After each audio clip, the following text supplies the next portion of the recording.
Hey everybody, Pastor Todd here with another selfie training video, and today I want to talk about this concept of defining the win. And defining the win came to us when we were at the church conference in Oklahoma earlier this semester, where they talked about how every leader needs to know what a definition of success is. In other words, what is the win? How do you know you're doing well at what you're leading? So in sports, it's real easy. You win the championship, you win the game, whatever.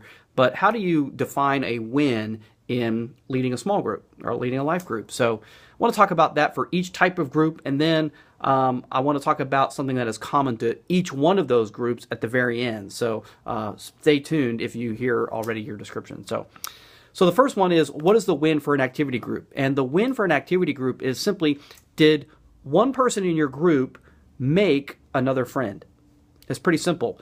Those groups are all about relationships, about helping them feel a part of our church, helping them feel like they've got a support system of something, would happen in their life that they could go to.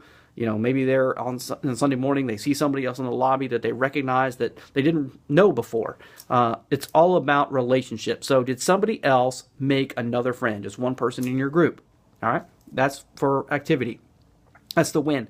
For an outreach group, the win is, was a receiver and a giver blessed by what you were doing in the group? And here's what I mean. So normally when you serve somebody else, of course, you hope that the person who is being served feels good about what happened. Their life is better in some way. But also when you do serve, you get something in return. There's a benefit there that you feel good about who you are and what you're doing, and just even, a new relationship that you made by serving that other person. So was a giver and a receiver blessed by what you were doing? So that's important. That's the win for outreach.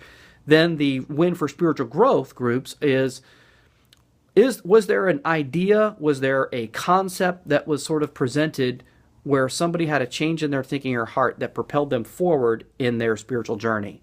And again, people in this scenario would have, like a light bulb kind of a moment, or just something that would kind of shift, that would really make a difference in how they perceive God, or perceive the world, or perceive their relationships.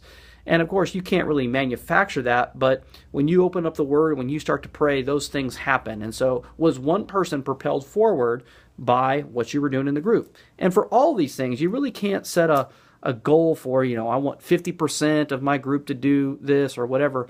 Listen, if one person is helped in a positive way, in the way that I talked about, then that's good, because that's more than what was going to happen if they weren't a part of your group. So it doesn't have to be this really lofty goal, and people, really feel like they're not being great group leaders if there's not this, overwhelming response, and it doesn't have to be. So anyway, that's for all three of the different types. Now, the thing that's common to all that I would say is somebody in your group prepared to lead next semester? In other words, have you taken anybody under your wing? Have you suggested to somebody else that they too can lead a group?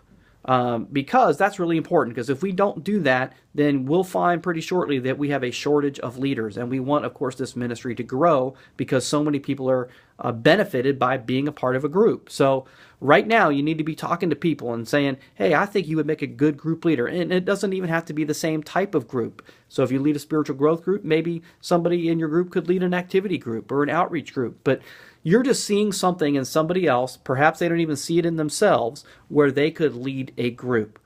Okay, so again, that's something that's just kind of crucial for how we do things. So one of the things, kind of piggybacking on that, is it's time for us now to kind of be looking ahead to next semester. June 1st is going to be our next launch date, and so we need to have our brochures printed by mid-May. So really now is the time where we need to get group leaders in place for next semester. So if you or somebody else is interested in leading a life group, then go to the link below, and it'll be a link to our website where you can fill out that form like you did before, and just be able to put in, your information, even if it's all incomplete at this point, you're not exactly sure, but it at least lets us kind of have an idea of what we're working with. So that would be great.